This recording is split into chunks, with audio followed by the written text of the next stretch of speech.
नामहरम औरतों को देखना जैसे हम मर्दों के लिए जायज़ नहीं है, हराम है, इसी तरीके से नामहरम मर्दों को देखना तुम्हारे लिए भी जायज़ नहीं है, तुम्हारे लिए भी हराम है। अल्लाह पाक ने कुरान करीम में फरमाया है, कुल लिल मुमिनीना यगुद्दू मिन अबसारिहिम व यहफज़ू फुरूजहुम, ऐ पैगंबर मोमिन मर्दों से कहिए वो अपनी नज़रों को नीची रखा करें, उनकी इफ़्फ़त व इस्मत महफूज रहेगी। फरमाया वकुल लिल मुमिनाति यगुद्दूना मिन अबसारिहिन्ना व यहफज़ना फुरूजहुन्ना, ऐ पैगंबर इन मोमिन मस्तूरात से कह दीजिए अपनी नज़रें नीची रखा करें, इससे उनकी इफ़्फ़त व इस्मत महफूज रहा करेगी, गुनाहों में इब्तिला नहीं होगा, गुनाहों से वो महफूज रहेंगी। ये अजीब बात है। औरतें ये समझती हैं कि लोग हमें ना देखें, हम जिसे चाहें घूरते रहें, देखते रहें। कितनी नाइंसाफ़ी की बात है।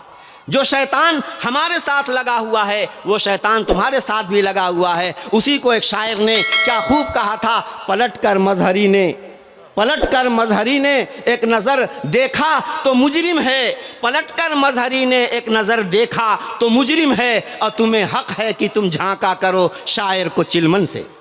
मैं जलसा के इंतज़ामिया से भी ये अर्ज़ करता हूँ इस खुले मजमे में कि आप बेशक मस्तूरात को दावत दें जलसे के सुनने की, लेकिन पर्दे का अहतमाम करें, खुदारा पर्दे का अहतमाम करें, आने जाने का रास्ता उनका अलग रखें, उनका पिंडाल अलग बनाएं, ऐसा कि मर्दों की नज़र औरतों पर ना पड़े, मस्तूरात की नज़र जो है मर्दों पर ना पड़े। क्या ज़रूरी है कि ये उलमा और ये मुकर्रिरीन, ये शायरीन, ये शायर हजरात जो यहाँ पढ़ते हैं, जो तकरीर करते हैं, उनके चेहरों को ज़रूरी है कि वो औरतें भी देखें।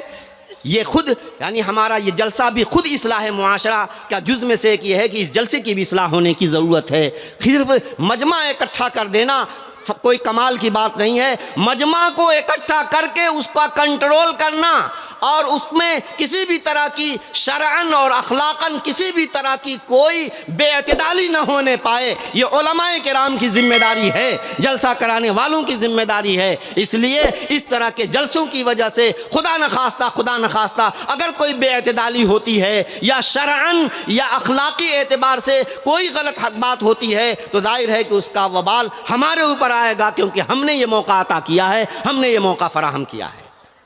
बहरहाल मेरे भाइयों और दोस्तों, ये एक बात थी, बात कहने की थी। बहरहाल ये एक अमानत है, इस अमानत की बुनियाद पर मैं ये बात अर्ज़ करता हूँ। अगर ये बात बुरी लग रही है तो मैं उनसे माफ़ी भी मांगूंगा, लेकिन कहूँगा बाद में भी अगर बुलाएंगे तब भी मैं इस बात को कहूँगा कि ता वक्त कि आप जलसे की इस्लाह नहीं कर लेते दोबारा मुझे बुलाने की ज़हमत भी ना करेंगे। तीसरी बात फरमाई वरजुलुन क़ल्बुहु मुअल्लक़ुन बिल मसाजिद। बहुत मुख्तसर बात करूँगा। एक शख्स जिसका दिल मस्जिद में अटका हुआ हो। क्या मतलब? एक नमाज पढ़ी, अगली नमाज का इंतज़ार है, खेत में गया, दुकान पे बैठा, कारोबार में लगा, लेकिन उसका दिल है और उसका कान है कि अगली नमाज के मुअज्जिन की आवाज़ पर लगा हुआ है। हदीस में आता है कि जो एक नमाज के बाद अगली नमाज के इंतज़ार में रहता है वो पूरे वक्त नमाजी के हुक्म में लिखा जाता है। फजर की नमाज पढ़कर हम आए और ज़ोहर की नमाज का हमें इंतज़ार है, और यकीन मानो मेरे दोस्तों, जिस बात का इंतज़ार रहता है आदमी उसके लिए चौकन्ना रहता है। जिस चीज़ की अहमियत होती है उस पर उसकी तरफ इंसान का दिल लगा हुआ होता है। अगर हमें मालूम है कि कल सुबह 6 बजे 5 बजे की ट्रेन से हमें जाना है तो हम पहले ही से ये ठान करके सोएंगे कि हमें उस वक्त ट्रेन पकड़ना है। अगर ट्रेन नहीं पकड़ेंगे ट्रेन छूट जाएगी और हमारा बहुत सारा नुकसान हो जाएगा। मजाल है क्या कि कोई उठाए, बग़ैर किसी के उठाए आदमी उठ जाएगा और स्टेशन पहुँचेगा, वक्त से पहले पहुँचने की कोशिश करेगा। और बेफिक्री है तो नमाज की तरफ से हम ऐसे घोड़े गधे बेच करके सोते हैं जैसे मालूम होता है कि बस अब हमें कुछ करना ही नहीं है। मेरे भाइयों और दोस्तों, एक नमाज के बाद अगली नमाज का जो बंदा इंतज़ार करता रहता है, इंसान का दिल मस्जिद से लगा हुआ होता है, एक नमाज से फारिग होने के बाद अगली नमाज के फिराक में वो रहता है, अगली नमाज के इंतज़ार में वो रहता है, तो यकीन मानो पूरा वक्त वो नमाजी का लिख के हुक्म में होता है। अब सोचिए कि जिसकी ये शान है 24 घंटा गोया कि वो अल्लाह के सामने सजदा रेज है। जो बंदा 24 घंटा अल्लाह की बारगाह में अपनी पेशानी रगड़ रहा होता है, इसका मतलब ये है कि वो अल्लाह की नज़र में किस कदर मुअज़्ज़ज़ और किस कदर चहीता होगा। लिहाजा जिस बंदे का दिल मस्जिद से लटका हुआ होता है वो भी अल्लाह के यहाँ बहुत मुअज़्ज़ज़ है और कल अर्श इलाही के साए के नीचे उसे शाही मेहमान बनाया जाएगा। और चौथे, दो ऐसे आदमी जो आपस में अल्लाह वास्ते की मोहब्बत रखें। मोहब्बत तो होती है भाई, किसी से मोहब्बत हुस्न की वजह से होती है, किसी से मोहब्बत माल की वजह से होती है, किसी से मोहब्बत उसके रुतबे और जाह की वजह से होती है, किसी से मोहब्बत अपनी गरज की वजह से होती है। लेकिन नहीं, मोहब्बत सिर्फ और सिर्फ अल्लाह के लिए रखी जाए। अल्लाह वास्ते अगर इंसान किसी से मोहब्बत रखेगा, खुदाए पाक की कसम मुनाफकत नहीं करेगा उसके साथ। गरज की मोहब्बत तो उस वक्त तक चलेगी जब तक गरज है, और जिस वक्त गरज पूरी हो गई मोहब्बत ख़त्म, दोस्ती ख़त्म। जब तक हुस्न है तब तक तो पीछे पीछे भाग रहा है, और जब चेहरे का पानी उतर गया आदमी उसकी तरफ देखने के लिए तैयार नहीं हो रहा है। जब तक माल उसके पास है उससे मोहब्बत कर रहा है, जिस दिन वो फुटपाथ पर आ गया, फ़कीर हो गया, उसकी मोहब्बत टूट गई। अल्लाह वास्ते की मोहब्बत रखो, अल्लाह वास्ते की मोहब्बत एक दूसरे से रखो। खुदाए पाक की कसम, जब एक बंदा दूसरे बंदे से अल्लाह की रज़ा के लिए अल्लाह वास्ते की मोहब्बत रखेगा तो गायबाना में भी उसकी खैर ख्वाही चाहेगा, सामने भी उसका खैर ख्वाह बना रहेगा। उसकी इस वक्त उसके सामने है उस वक्त भी उससे मोहब्बत है, बाहर है और उसके गायबाने में है तब भी उसके लिए मोहब्बत है। चुनांचे कोई उसकी चुगली खाएगा, उसकी बुराई बयान करेगा तो बर्दाश्त नहीं होगा उससे, उसके खिलाफ कोई साजिश रची जाएगी, बर्दाश्त नहीं होगा उसे। और अगर सिर्फ गरज की अगर मोहब्बत होगी तो सामने तो मोहब्बत का इजहार करेगा, गायबाने में होगा, कुछ भी होगा, कर रहा है, हमसे उससे क्या मतलब है। अल्लाह वास्ते की जब मोहब्बत होगी मेरे भाइयों तो इंसान अपने भाई का कभी बुरा नहीं सोचेगा, कभी उसका बुरा बर्दाश्त नहीं करेगा। और ये चीज़ ऐसी है कि हमारे समाज को बिल्कुल एक दूसरे से जोड़े रखेगी। हमारे दिल आपस में गरज के पालिश लगने की वजह से अलग अलग बिरयानी के चावल की तरीके से अलग अलग हो गए हैं। एक चावल की दूसरे चावल से मुलाकात नहीं है, ये हमारे दिलों का हाल है।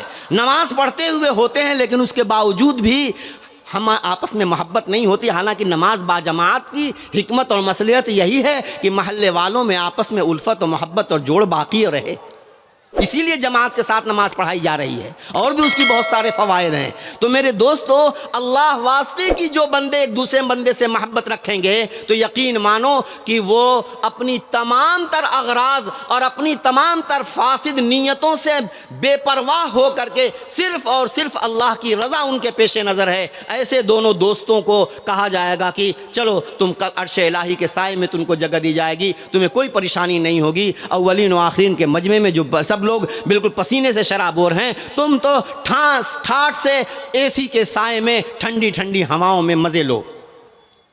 पांचवा वो शख्स, रजुलुन, एक ऐसा शख्स जिसको एक पावरफुल खूबसूरत औरत, पावरफुल डीएम की बेटी है, दारोगा की बेटी है, प्रधान की बेटी है, ताकत वालों की बेटी है, और वो हमें ऑफर कर रही है, फरेफ्ता हो गई है। अब अगर हम उसकी मोहब्बत का लिहाज करके उसके साथ याराना रखते हैं तो कोई हमें कुछ नहीं कहेगा। कोई अगर हमें तिरछी नज़रों से देखेगा उसकी आंख निकाल दी जाएगी, लेकिन उसके यानी बदनामी का भी कोई डर नहीं है।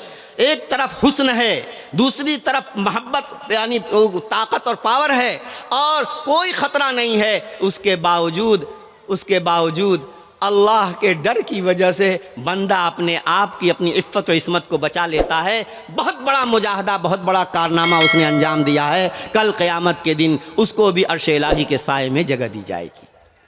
एक वो शख्स जिसने सदका और खैरात किया। मेरे दोस्तों, आज हमारे अफसोस की बात है, हम इतने गए गुजरे हो गए कि मदरसों का चंदा करने के लिए, मस्जिदों का चंदा करने के लिए इज्तिमाई तौर पर स्टेज लगा करके नाम से फलाने ने इतना दिया, अल्लाह उसको यूं करे, यूं करो, यूं करे, तो इस तरीके से नामों का ऐलान किया जाता है। ये तो इसलिए कि लोगों को रग़बत हासिल हो, तरगीब के लिए, लेकिन इसकी ज़रूरत नहीं है। अगर बंदा अल्लाह की रज़ा के लिए, अल्लाह को खुश करने के लिए अल्लाह के रास्ते में खर्च करता है और इतनी राजदारी से खर्च करता है, इतनी राजदारी से खर्च करता है कि करीब तरीन शख्स को भी पता नहीं चलता कि इसने क्या दिया और कैसे दिया।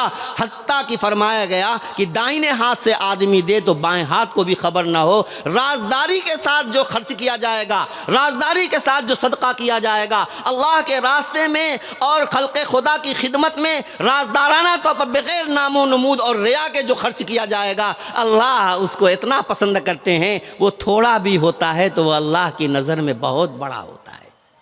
कल क़यामत के